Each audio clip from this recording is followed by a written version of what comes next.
Assalamualaikum and welcome to Excelling Divas, post your support community for Pakistani women. मैं हूं Nimra Iftikhar, a podcast host and this series host for Excelling Divas.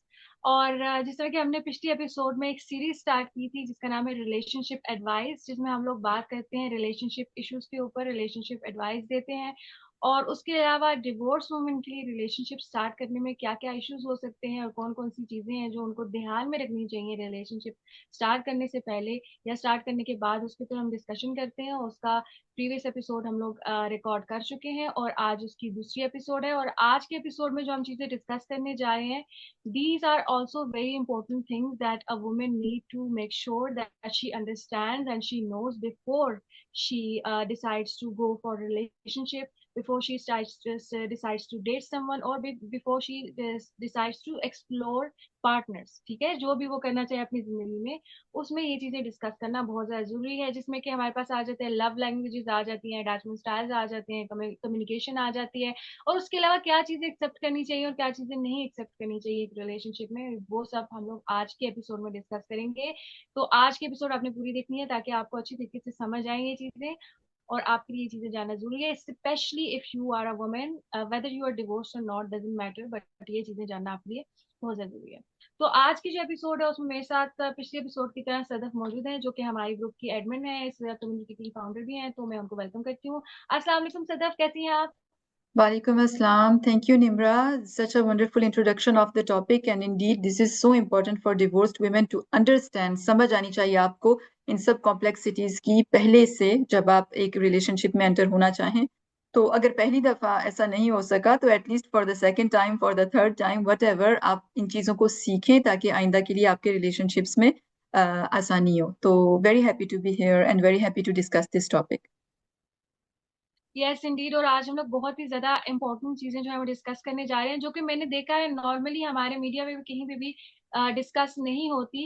और मेरी जो audience है, जो viewers हैं, उनके लिए उनको मैं अपोलोजाइज भी करना चाहूंगी because of the situation that you see कि यहाँ पे लाइट नहीं है, तो इस वजह से थोड़ा सा मसला चल रहा है, थोड़ा सा वीडियो का मसला हो सकता है, सो अपोलोजाइज फॉर दैट। तो पहले, सबसे पहले जो हमने पिछले एपिसोड में भी किया था, जो कि हमारी एपिसोड का एक सेगमेंट है, वो है ट्रूथ बॉम्ब, जिसमें हम लोग बात करते हैं कोई ऐसी अनफिल्टर्ड बात जो कि फ्रॉम द हार्ट होती है, लेकिन वो रियल होती है और वो ट्रू होती है, और वो हमारा सेगमेंट करती है सदफ। तो over to Sadaf, what do you have for truth bomb today? Yeah indeed, इस सेगमेंट में हम कोई ना कोई ऐसी कॉन्फेशन करते हैं जो हमने अपनी जिंदगी में खुद की हो, और इसकी वजह यह है कि जब आप अपनी वीकनेसेस या फिर अपनी गलतियां खुद शेयर करते हो तो दूसरों को भी काफी अश्योरिटी मिलती है, उससे रियश्योर होते हैं कि सिर्फ मैं नहीं हूँ जो जिसने इस किस्म की बेवकूफियां की हैं, लेकिन और भी लोग हैं। And this is so normal कि जिससे आपको काफी सहारा मिलता है कि दूसरे भी इस तरह का कुछ करते हैं। तो मैं अपने एक्सपीरियंस से शेयर करना चाहती हूँ। There are two things I would like to share in terms of relationships and what the kind of mistakes that I made in my first relationship. So there was the fact of sharing too much. बहुत ज्यादा share करना, क्योंकि आपके लिए वो बंदा, because there was some emptiness in my life, so for me that person was everything. तो मैंने उसके साथ अपनी हर एक चीज, चाहे वो मेरी कमजोरियां हों, चाहे वो मेरे खौफ हों, चाहे वो मेरा जो कुछ भी हो, हर एक चीज उस बंदे के साथ शेयर की। The difficulty with a narcissist is कि जब वो बंदा आपकी ये बातें सुनता है तो शुरू में तो बहुत अच्छी तरह से सुनेगा कि हाँ, oh my God, I am here for you and this and that. लेकिन afterwards that person is going to use exactly this information against you. तो मेरी वो सब इंफॉर्मेशन जो भी उसके साथ शेयर हुई, चाहे वो मेरे रिलेशनशिप्स के बारे में थी या फिर मेरे अपने पर्सनल खौफ थे, वो उन्हीं चीजों को ले लेके जानबूझ के मुझे टॉन्ट करता था, मुझे खौफ दिलाता था। और मेरी कमजोरियां, जैसे I had started medical studies and I could not complete them, तो वो जानबूझ के मुझे वो चीज बार बार याद दिलाता था, तुम ये कर नहीं सकी, तुम तो। और जब आप एक कमजोर इंसान होते हो ना, today I am a very different person, लेकिन जब आप एक कमजोर इंसान होते हो तो आपको ये बातें बहुत जोर से बहुत ज्यादा तकलीफ पहुंचाती हैं, और आपके कॉन्फिडेंस को ब्रेक करती हैं, आपकी सेल्फ एस्टीम को ब्रेक करती हैं। So this was a big mistake that I did in the past, and today what I would do differently is definitely go really step by step, और सिर्फ उतना शेयर करना कि जो आपके अगेंस्ट यूज नहीं हो सकता, until you really find a level of trust with the person, जहां पे आप थोड़ा और शेयर करना शुरू करो। लेकिन even then be very careful because anyone can use any information against you. Yes Indeed. And ऐसा है कि ऐसा अक्सर लड़कियों के साथ बहुत ज्यादा होता है कि एक तो ये होता है कि थोड़ा सा लड़कियों का ये भी होता है कि वो बहुत जल्दी ट्रस्ट भी कर लेती हैं। वुमेन जो है वो थोड़ा खुद भी इस तरह होती है ना, बहुत ज्यादा दूसरों के ट्रस्ट का ख्याल रखने वाली। तो दे एक्सपेक्ट अदर पीपल के वो भी हमारे साथ अच्छे ही रहेंगे, हम लोग कुछ शेयर करेंगे तो लेकिन ये है कि ज्यादातर अक्सर जो अपोजिट सेक्स होती है उसकी तरफ से हमें वो चीज नहीं मिलती, वही चीजें हमारे अगेंस्ट यूज की जाती हैं। तो ऑब्वियसली हर हर औरत की जिंदगी में एक ऐसा टाइम जरूर आता है जहाँ पे वो किसी मर्द पे ट्रस्ट करती है and it backfires and it never ends well. Okay, but there are people, there are men who like respect your trust and who like do not take advantage of it. ये चीज भी हमें ध्यान में रखनी चाहिए कि अच्छे लोग भी हैं और बुरे लोग भी हैं, but obviously you have to watch out for the wrong ones, because if it backfires it can escalate very quickly and it can destroy a lot of things. तो पहली चीज जो आज के एपिसोड में हम लोग डिस्कस करना चाहेंगे हमारे टू टॉम सेगमेंट के बाद वो है लव लैंग्वेजेस। जिस तरह के हम लोग जब भी कोई रिलेशनशिप स्टार्ट करते हैं ना सबक, तो इस तरह से होता है कि हम लोग ये चीज देखते हैं कि लड़की की तरफ से ये देखा जाता है कि लड़का कितना स्टेबल है, ठीक है, जिस तरह कि मैंने प्रीवियस एपिसोड में भी डिस्कस किया था। और लड़के की तरफ से ये देखा जाता है कि लड़की कितनी खूबसूरत है।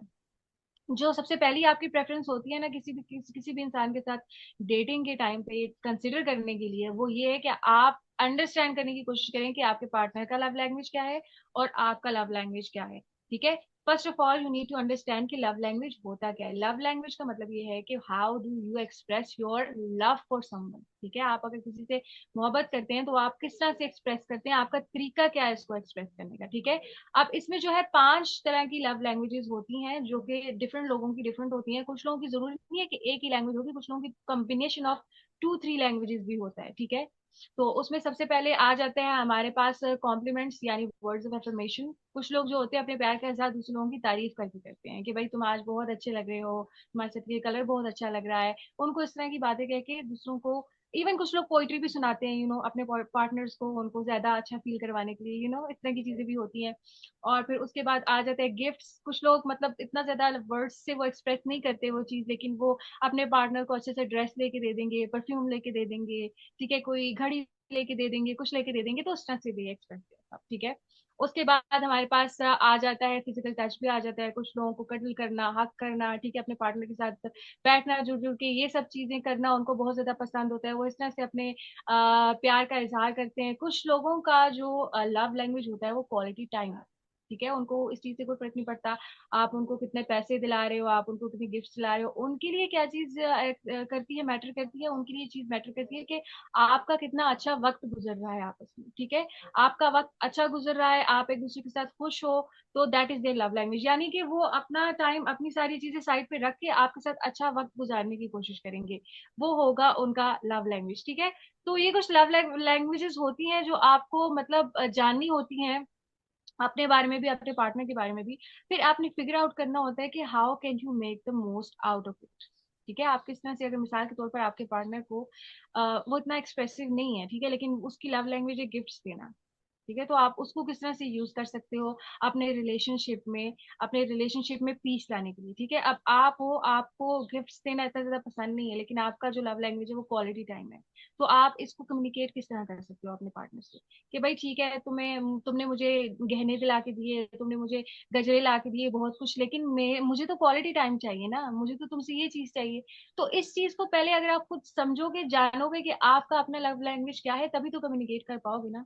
तो इसीलिए सबसे पहले आपका ये चीज जानना बहुत ज्यादा जरूरी है कि आपका लव लैंग्वेज क्या है, ताकि आप उसको कम्युनिकेट कर सको अपने पार्टनर से। और उसके बाद दूसरी चीज जो है वो आपके लिए ये जानना जरूरी है कि आपके पार्टनर का लव लैंग्वेज क्या है, ताकि आप उसी लैंग्वेज में उसके साथ कम्युनिकेट कर सको, और वो जब आपको अपना लव एक्सप्रेस करने की कोशिश कर रहा है तो आप उसको समझ सको। ठीक है, अक्सर इस तरह होता है ना कि हमने देखा है कि पार्टनर्स के बारे में बहुत ज्यादा वो करते रहते हैं, बुराइयां करते रहते हैं कि ये तो प्यार का इजहार मुझसे नहीं करता या नहीं करती।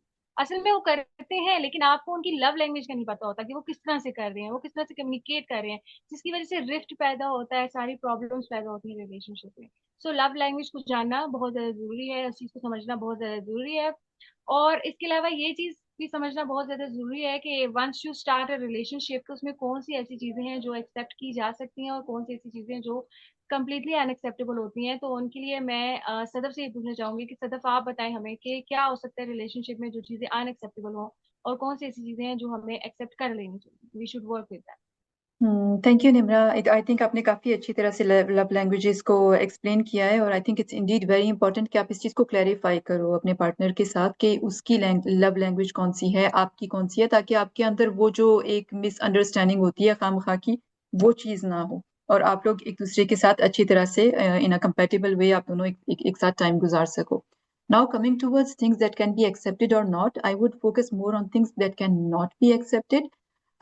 इसलिए कि अब हमने जब पहली आपकी शादी हुई किसी भी एज में हुई, may be these were things जो कि उस टाइम पे आपने नहीं सीखी हुई थी कि मैं क्या एक्सेप्ट कर सकती हूँ, क्या नहीं एक्सेप्ट कर सकती हूँ। उस टाइम पे शायद आपके माइंड में ये क्लैरिटी नहीं थी, क्योंकि जब आप शादी कर रहे होते हो, मेरी तो काफी यंग एज में हुई थी, 21 की एज में, तो मुझे इन सब फैक्टर्स का नहीं पता था उस टाइम पे कि कोई नार्सिसिस्ट हो सकता है या किसी के जहन में इस तरह की गलत नियत हो सकती है। उस टाइम पे मुझे इन चीजों का बिल्कुल भी पता नहीं था। तो लेकिन अब जिस एज में मैं हूँ, जो भी मेरा एक्सपीरियंस है उसके थ्रू जो मैंने सीखा है, और जो मैंने काफी स्टडी भी की है, उससे भी मैंने ये चीज सीखी है कि it's very important for you to be extremely clear about what you can accept and what you can not accept. और जो आप चीजें नहीं एक्सेप्ट कर सकते हो, it can vary from person to person. So that's why I will be sharing what I am not okay to accept. लेकिन हर बंदे को, हर औरत को खुद बैठ के आराम से इन चीजों की लिस्ट बनानी चाहिए कि मेरी नजर में एक आइडियल पार्टनर क्या है, और मेरी नजर में वो किस तरह का है, कैसा दिखता है, किस तरह की एक्टिविटीज करता है, उसकी क्या एम्बिशंस हैं, उसके क्या गोल्स हैं, वो किन चीजों के ऊपर काम करता है। This clarity is very important to have in your mind. और from there you can go for things जो कि आपके लिए कंप्लीटली इनएक्सेप्टेबल है। So for example, for me, एक बंदा जो कि चाहे पर्सनैलिटी वाइज, चाहे फाइनेंशियली, चाहे सोशली और इन एनी अदर वे आपसे नीचे है, आपसे इंफीरियर है, वो बंदा आपके साथ मैच करने के लिए अपनी एनर्जी को, उस बंदे को बहुत ज्यादा एफर्ट देनी पड़ेगी। उस बंदे को आपको रिस्पेक्ट देने के लिए भी बहुत ज्यादा एफर्ट देनी पड़ेगी। कहते हैं कि कुछ मर्द ऐसे होते हैं जो कि औरतों को, चाहे वो उनसे बहुत ज्यादा सक्सेसफुल सक्सेसफुल हों, वो उसके बावजूद उनका ख्याल भी रख लेते हैं, वो उसके बावजूद उनके साथ सही से टाइम गुजार सकते हैं। लेकिन that's not always the case, and more often than not it's not the case. मर्दों को बहुत जल्दी कॉम्प्लेक्स होने लग जाता है इस चीज का कि औरत बहुत अच्छी तरह से कम्युनिकेट कर रही है, बहुत रिस्पेक्टेड है, उसका बहुत अच्छा करियर है, अच्छा कमा रही है। So that's why for me this is the first thing. It's very important for the man it's very important for the man to have a very good social status and to be able to earn financially in a good way. So that's the first thing. Secondly, I have also written someone who is unattractive. For me this is a complete no no, क्योंकि अगर मैं attraction नहीं feel कर रही हूँ किसी की तरफ, I can not even be with that person. How can I even be with a person जो कि लुक वाइज मुझे नहीं अट्रैक्ट करता है? तो obviously that's going to, I will have other thoughts in my mind, क्योंकि मैं अपने पार्टनर की तरफ अट्रैक्टेड नहीं हूँ। So this is something that can be very different from person to person, क्योंकि मैंने जब भी इस चीज की बात की है, इट्स सो कंट्रोवर्शियल। इतनी औरतें हैं जो कहती हैं कि लुक्स आर नॉट इम्पॉर्टेंट, मर्द की आदत अच्छी होनी चाहिए एंड दिस एंड दैट। लेकिन for me myself looks are also important, and looks are very important along with the rest. So that's why I this is for me non-negotiable. Then like I said, apart from that मैंने ये लिखा है कोई जो कि unambitious है, कोई जिसके गोल्स नहीं है, जिसको ग्रोथ का शौक नहीं है।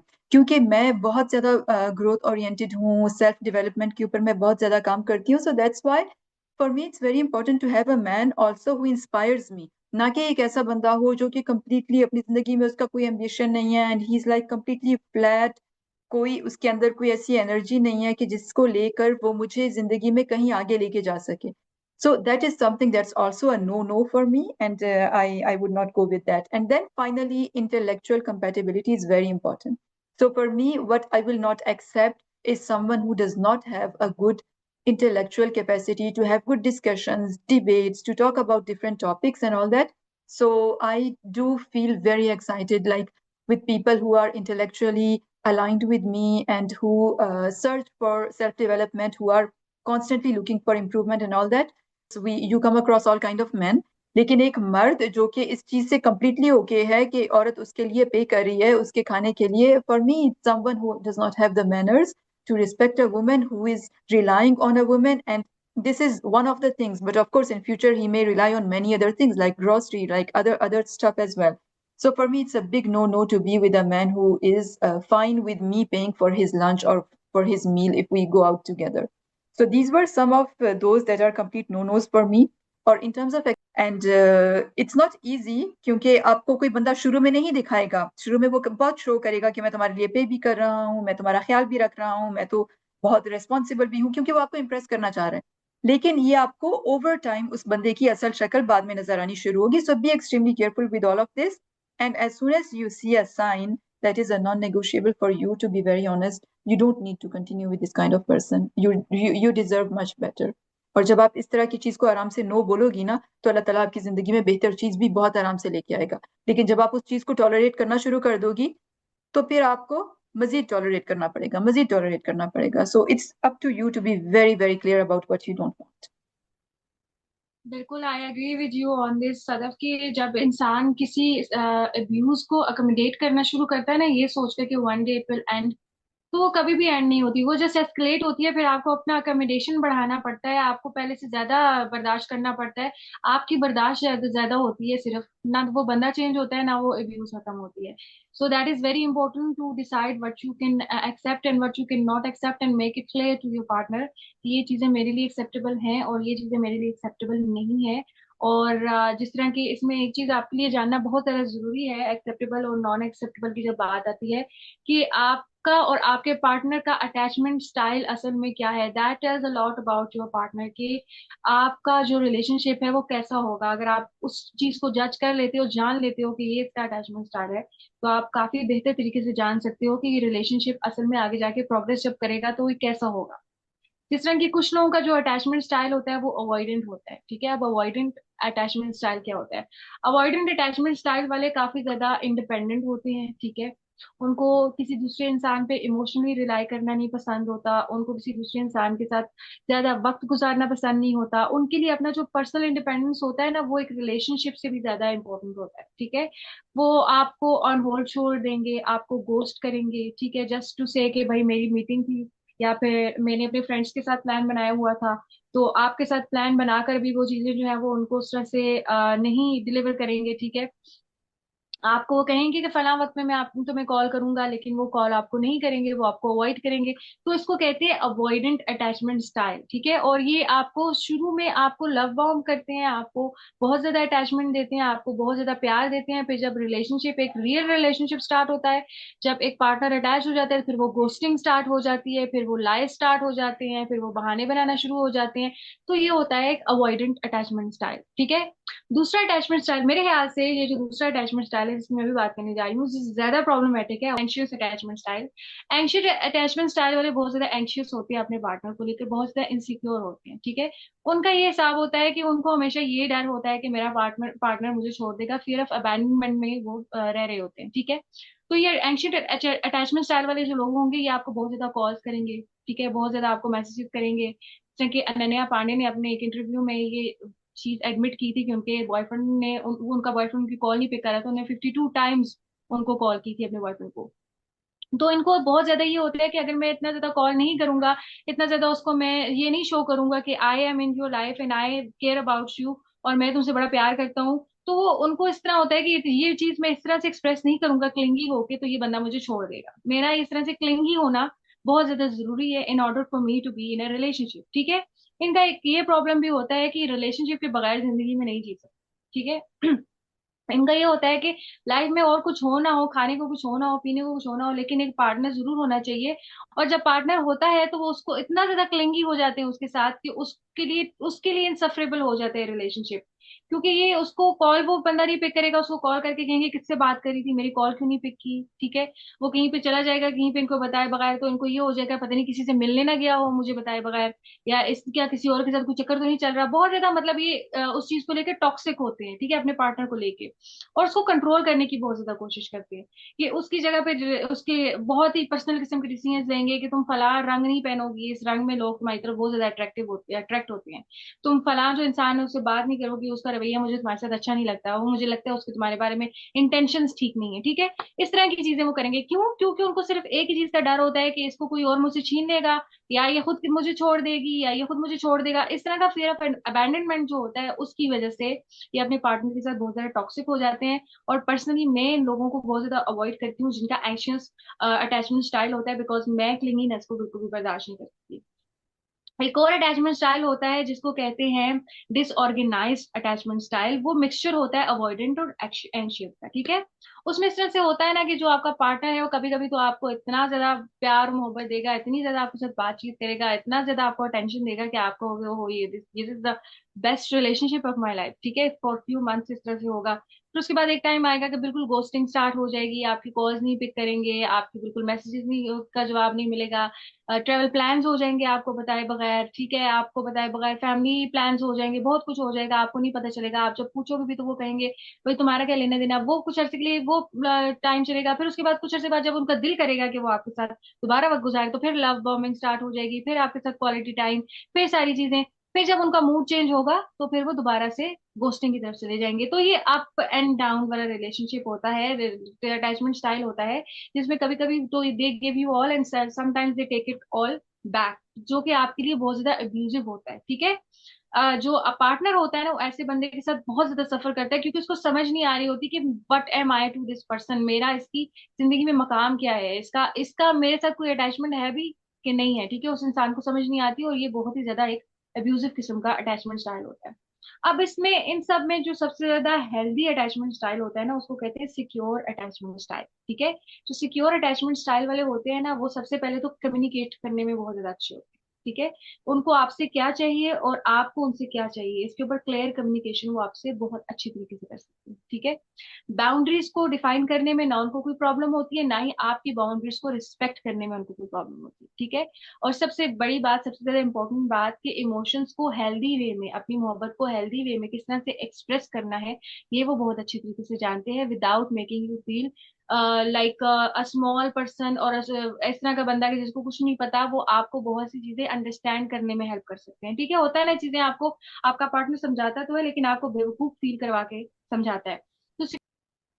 तो आपके लिए ये चीज जानना बहुत ज्यादा जरूरी है कि आपके पार्टनर का अटैचमेंट स्टाइल क्या है, आपका पार्टनर अपना जो लव है उसको किस तरह से एक्सप्रेस करता है, हेल्दी वे में करता है कि अनहेल्दी में करता है। जो अवॉइडेंट, एंशियस और डिसऑर्गेनाइज स्टाइल वाले पार्टनर्स होते हैं, वो टॉक्सिक होते हैं। उनके साथ आपका रिलेशनशिप अगर किसी तरह स्टार्ट हो भी गया है और आपने रिकग्नाइज कर लिया है कि ये अवॉइडेंट, एंशियस या फिर डिसऑर्गेनाइज अटैचमेंट स्टाइल वाले हैं, तो मोस्ट प्रोबेबली आपका रिलेशनशिप टॉक्सिक ही रहेगा। लेकिन अगर उनका अटैचमेंट स्टाइल सिक्योर है, तो मोस्ट प्रोबेबली एंड होपफुली आपका जो रिलेशनशिप है वो बहुत ज्यादा अच्छा जाएगा। तो ये रिकग्नाइज करना औरतों के लिए बहुत ज्यादा जरूरी है कि उनका जो पार्टनर है वो सिक्योर है अटैचमेंट में या नहीं है। अगर है तो then you should continue the relationship, अगर नहीं है तो then you should avoid getting into relationship with that person, otherwise you are going to suffer if you cannot keep up with the person who has that kind of attachment style।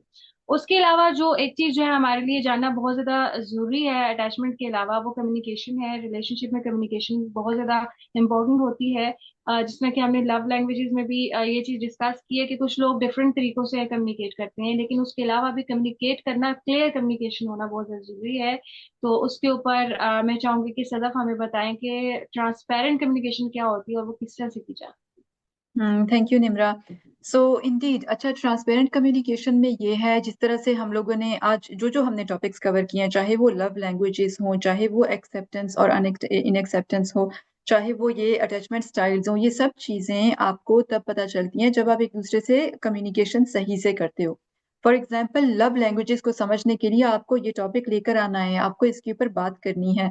और one of the green flags in relationship is कि आप हर एक चीज के बारे में खुल के बात कर सकते हो, आप ओपनली ये चीजें डिस्कस कर सकते हो। आपका पार्टनर आराम से उन चीजों को सुनता है, एक्सेप्ट करता है, आपको रेस्पॉन्ड करता है, आपको गोस्ट नहीं करता, आपको आगे से वो गैस लाइट नहीं करता, आपको आगे बिल्कुल साइलेंट ट्रीटमेंट नहीं देता, but instead he is involved in that discussion, क्योंकि वो भी आपके साथ एक अच्छा रिलेशनशिप बिल्ड करना चाहता है। तो ये ट्रांसपेरेंट कम्युनिकेशन में आपको ये टॉपिक जरूर डिस्कस करने चाहिए। सेकेंडली, आई वुड से जब एक डिवोर्स से निकलते हैं ना, तो उस डिवोर्स के अंदर हमारे यहाँ ऐसी ऐसी हमने चीजें सही होती हैं कि जिनकी वजह से हम बहुत जल्दी ट्रिगर हो जाते हैं। अब वो ट्रिगर किसी छोटी सी बात से आ जाएगा। फॉर एग्जाम्पल कोई बंदा आपसे कुछ ज्यादा डिटेल्स पूछ रहा है तो आप कहोगी कि he is trying to like he is trying to intrude into my life a little too much, वो उसकी कुछ ज्यादा इंट्रूजन है, आप उससे ट्रिगर हो जाओगी। या फिर एक बंदे ने आपको एक ऐसा लफ्ज कह दिया जो कि हो सकता है आपका एक्स आपको किसी चीज से तंग करने के लिए बोला करता था, और वो वही सेम चीज उस बंदे ने आपके लिए यूज कर ली। So for example I would say औरतें जब यूजुअली काफी कॉन्फिडेंट होती हैं, काफी असर्टिव होती हैं, तो उनको काफी वो कहा जाता है कि तुम तो बहुत सख्त कैरेक्टर की हो या समथिंग लाइक दैट। अब ये चीज आपको बहुत जल्दी ट्रिगर भी कर सकती है अगर ये चीज आपके अगेंस्ट यूज हुई है इन द पास्ट। तो इस तरह की सिचुएशंस को क्लैरिफाई करने के लिए, क्योंकि जरूरी नहीं अगर एक बंदा एक इस तरह का वर्ड यूज कर रहा है तो वाकई में उसकी बुरी इंटेंशंस हैं जिस तरह से आपके एक्स की थी, या वाकई वो आपको उस तरह से हर्ट करना चाह रहे हैं जिस तरह से आप पास्ट में हर्ट हुई हो। तो it's very important in those scenarios to clarify like what do you mean by that, what exactly made you say this, कि क्या कहना चाह रहे हो, किस वजह से किस वजह से तुम्हें लग रहा है कि मैं इस तरह की हूँ, एक्सप्लेन अ लिटिल बिट। एक बंदा जो कि आगे से हंसेगा या फिर जो आके कहेगा तुम तो कुछ ज्यादा ही सीरियस हो रही हो, that's a big red flag. He needs to explain, और वो अगर आपको रिस्पेक्ट करता है तो वो एक्सप्लेन करेगा कि वो क्यों इस तरह की वर्डिंग यूज कर रहा है। तो जब वो आपको एक्सप्लेन करेगा तो उस चीज से आपको पता चल सकता है, और आप उसको बोल भी सकती हो कि you know this is something that was used in the past against me and I do not want to use these kind of words for me. जब आप उसको ये चीज बता रही हो तो आप भी बहुत ट्रांसपेरेंट कम्युनिकेशन में उसको बता रही हो कि this is my limit, this is something that I do not accept. पहली दफा तो तुमने उसने ये बात कह दी उस बंदे ने क्योंकि उसको पता नहीं था आपकी लिमिट का, लेकिन फ्रॉम नाउ वॉच ऑन, अगर इसके बाद वो दोबारा वो चीज करता है और फिर कहता है ओहो मैं तो भूल गया ये वो, दैट्स अ रेड फ्लैग, क्योंकि उसने आपकी लिमिट को तब क्रॉस किया जबकि आप उसको ऑलरेडी बता चुकी थी। और जब आप उसको एक ऐसी सीरियस चीज को आप बता दो कि जिसकी वजह से आप इन द पास्ट आपने काफी तकलीफ उठाई है, तो एक बंदा जो कि हेल्दी है, जो मेंटली जो कि एक अच्छा इंसान है, वेल इंटेंशन बंदा है, वो उस चीज के लिए बहुत केयरफुल होगा, वो उस चीज को याद रखेगा, वो उसको भूलेगा नहीं। तो वो बहुत ख्याल रखिएगा नेक्स्ट टाइम आपके साथ बात करते हुए। तो इस वजह से that's why I am saying कि एक तो ये कि आप अपनी जब चीज कम्युनिकेट करते हो दूसरे बंदे को transparently, openly and seriously, you need to be firm. आपको हंसना नहीं है उस टाइम पे वो बात करते हुए, क्योंकि आप अपनी लिमिट्स उसको कम्युनिकेट कर रही हो, आप अपनी बाउंड्रीज उसको कम्युनिकेट कर रही हो। Being firm, having a firm tone, that's very important while communicating your boundaries। तो आप उस टाइम पे उस तरह से उससे बात करो, सीरियसली उससे कहो कि ये चीज मेरे साथ इस तरह से हुई थी and that's why I do not want this anymore. तो उससे ये कि अगर आपका रिलेशनशिप हेल्दी है, वो एक अच्छा बंदा है, तो वो उस चीज को एक्सेप्ट करेगा and this is a very good thing in a relationship to have this kind of open communication. Then of course communication also comes up in many other things like हर एक चीज में जिस तरह से आप अगर आप लोगों के गोल्स हैं, आप किस डायरेक्शन में जाना चाह रहे हो। अनदर इम्पॉर्टेंट टॉपिक जिसकी वजह से काफी मसले होते हैं is the finances, and I am talking about this from experience as well. Finances एक ऐसी चीज है जो कि बहुत क्लियर होनी चाहिए आपके लिए भी उस बंदे के लिए भी। I think we should talk about this in a separate session Nimra. तो you need to be very clear about that. तो फाइनेंशियल जो एटीट्यूड है, your like not necessarily giving all about your income, but at least you need to have some transparency over there as well कि वो उसके financial goals क्या हैं, वो किस तरह से अपनी स्पेंडिंग करता है, क्या वो साइड पे सेव करता है रेगुलरली, नहीं करता है, करता है तो किस तरह से करता है। You need to gain that, that's very important for me, it's a very important topic as well and I would really नहीं रेकमेंड नहीं, टू। बाकी बाकी इट्स वेरी इंपॉर्टेंट कि आपको पता हो कि you can trust this person with your money because he is going to use your money. या if you are a woman and if you are working, then obviously that person is going to use your money, ठीक है, in some way or the other. And if you don't want him to use your money, then you need to make sure that he knows that you don't want him to use your money. अक्सर exact. होता है ना कि divorce औरतों के साथ तो ये बहुत ज्यादा होता है कि जो मर्द बिल्कुल ही बेरोजगार होते हैं, उनका जॉब करने का दिन नहीं होता, वो देखते हैं, टारगेट करते हैं ऐसी औरतों को जो कि जॉब कर रही हैं, अपने बच्चों को भी खुद पाल रही हैं। उनका यही होता है कि चलो बच्चों को पाल रही है तो साथ मुझे भी पालेगी, ठीक है, हम्म। मेरे जितने हम्म। भी हैं, साथ करेगी। तो ये चीजें आपको डेटिंग के टाइम पे ये चीजें क्लियर करनी चाहिए कि वो पर्सन आपसे फाइनेंशियल हेल्प तो नहीं एक्सपेक्ट कर रहा, और कर हम्म। भी रहा है तो किस एक्सटेंड की कर रहा है। ये चीजें बहुत ज्यादा, जिस तरह कि आपने कहा कि फाइनेंसिस डिस्कस करना बहुत ज्यादा जरूरी है। और हम्म। अक्सर डिवोर्स होते को मर्द टारगेट करते हैं, बिल्कुल टारगेट करते हैं, चाहे उनके बच्चे हैं या नहीं है, कि भाई ये कमा रही है, अपने बच्चों को खिला रही है तो साथ मुझे भी खिलाती रहेगी। सो दैट इज वेरी इंपॉर्टेंट कि आप इस चीज को कम्युनिकेट करो। और उसके अलावा एक और चीज सदर जो मुझे लगता है हमें कम्युनिकेट करनी चाहिए, जो कि मेरे लिए पर्सनली बहुत ज्यादा इम्पोर्टेंट है, पेरेंटिंग स्टाइल, कि that hmm person how is he going to raise his kids, what are his goals related to the kids, ठीक है। one of the main reasons that I divorced my husband is that I saw that he could never be a good father। हम्म मैंने देखा कि उसका मेरे साथ रवैया अच्छा नहीं है, मेरे साथ वो इतना अब्यूजिव है, उसको बात करने का तरीका नहीं है, उसके हाथ उसके कंट्रोल में नहीं है, तो मेरे बच्चों की जिंदगी कैसी होगी इसके साथ। मुझे ऐसे बंदे के साथ बच्चे पैदा नहीं करने, मुझे एक ऐसे बंदे के साथ बच्चे पैदा करने हैं जिसका मुझे पता है कि वो एक रोल मॉडल बनेगा अपने बच्चों के लिए, जिसने कि मेरे अपने फादर मेरे लिए एक रोल मॉडल थे, मैं उनको आज भी फॉलो करती हूँ, उनकी आज भी बातें याद करती हूँ। तो मैं I want to see that in my man, ठीक है। And that is the reason I, one of the biggest reason that I divorced him. And while defending my divorce to other people, जब मैंने बाकी लोगों से कहा कि Y आई divorce him, तो मैंने उनसे कहा कि he could not be a good father, not the hmm kind of father I want for my kids, that is the one of the biggest I divorced him. तो ये सब कुछ transparent communication से ही हो सकता है ऑब्वियसली। आप transparently ये चीज एक्सप्रेस करो, बताओ अपने पार्टनर को, तो तभी आपको पता चलेगा कि उसका पेरेंटिंग स्टाइल क्या है, वो फाइनेंशियल फ्रीडम है उसके पास कि नहीं, या फिर वो आप पे रिलाई करने वाला है। ये सारी चीजें आपको ट्रांसपेरेंट कम्युनिकेशन से पता चलेंगी। तो हमारा जो नेक्स्ट सेगमेंट है वो हम लोग लेके आते हैं अपने मेंबर्स के लिए, जो कि है real talk from the inbox. इसमें हम लोग डिस्कस करते हैं अपने ग्रुप की जो कम्युनिटी है, जो फेसबुक कम्युनिटी है हमारी, excelling divas post your support group for Pakistani women. वहां से हम लोग कुछ क्वेरीज देते हैं या कोई भी केस देते हैं जो डिस्कस हुआ है और उस पर बात करते हैं। तो आज मैं चाहूंगी सदफ हमें बताएं कि क्या है हमारे पास real talk from the inbox. हम्म अच्छा, हमारे यहाँ एक दफ़ा एक पोस्ट शेयर हुई थी कुछ दिन पहले, जिसमें एक मेंबर ने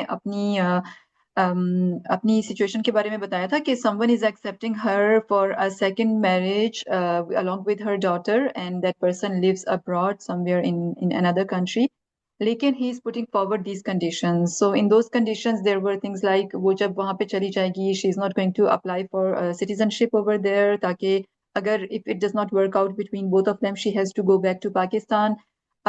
Also, she's not going to ask for child allowance herself for the child, even though वहाँ पे child allowance मिलती है और मिलेगी बच्ची को, लेकिन that will go to the man, even though he's not the father.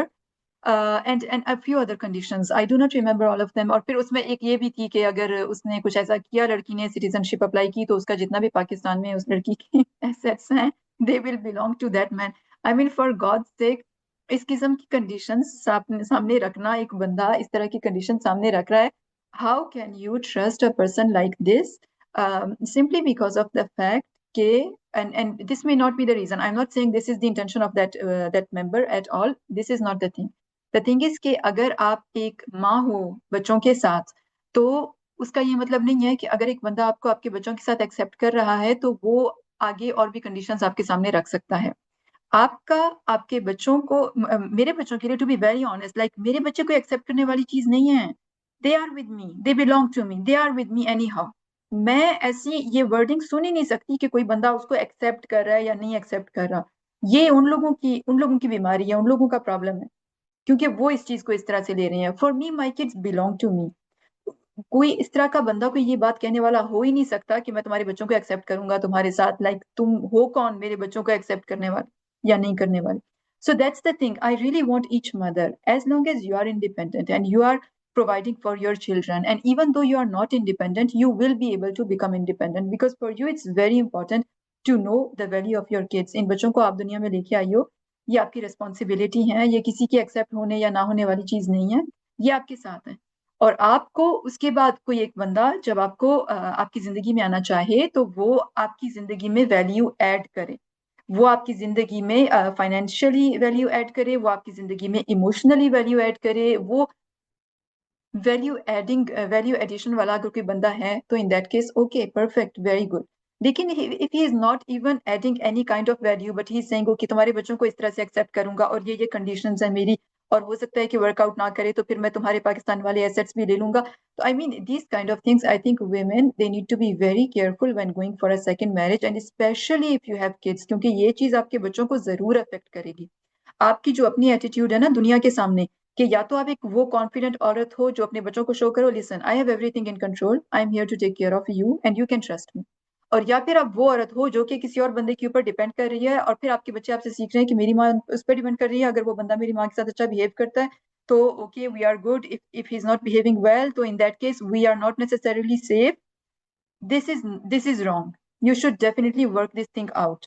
ये बच्चे इस दुनिया में आए हैं, अल्लाह ताला ने इनका रिस्क भी आपको इनके साथ दिया है. You have to work on that, you have to earn extra money. उसके पैसे कमाने के बहुत सारे हैं, बहुत सारे तरीके हैं, और अल्लाह ताला आपकी जिंदगी में खुद से दरवाजे खोलेगा जब आपकी इंटेंशंस, आपका फोकस बिल्कुल क्लियर हो जाएगा.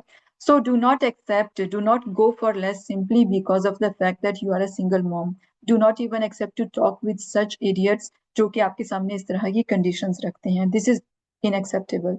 I don't know what you have to say about this, Nimra. You also saw the post. Well हम लोगों ने तो डिस्कस भी किया था इसको, पर्सनली भी डिस्कस किया था सदफ. मैंने आपको बताया था कि such man who are like so controlling, उनका ये होता है कि वो एक्सटीरियर पे कुछ और होते हैं, इंटीरियर पे कुछ और होते हैं. एक्सटर्नली वो आपको शो कर रहे होते हैं, इंटरनली वो कुछ और होते हैं, ठीक है.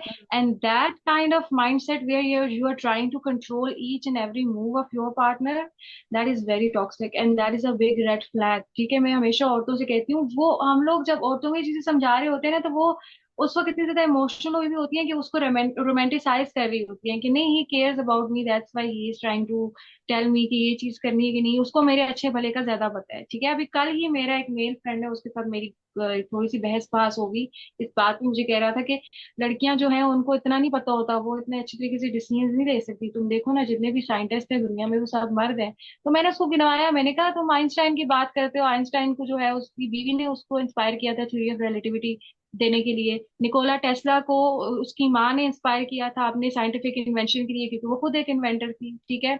उसके अलावा बाकी जितने भी लोगों के जितने भी ज्यादा इन्वेंशन होते हैं, जितने भी लोग अपनी जिंदगी में कुछ बनते हैं, उनकी मदर्स का उनकी जिंदगी में बहुत बड़ा किरदार होता है, ठीक है. इसके बाद ही वो जाकर बनते हैं. इलोन मस्क की जिंदगी में उसकी माँ का बहुत बड़ा किरदार है, उसको जो बनाने में वो आज है, एक जीनियस बनाने में.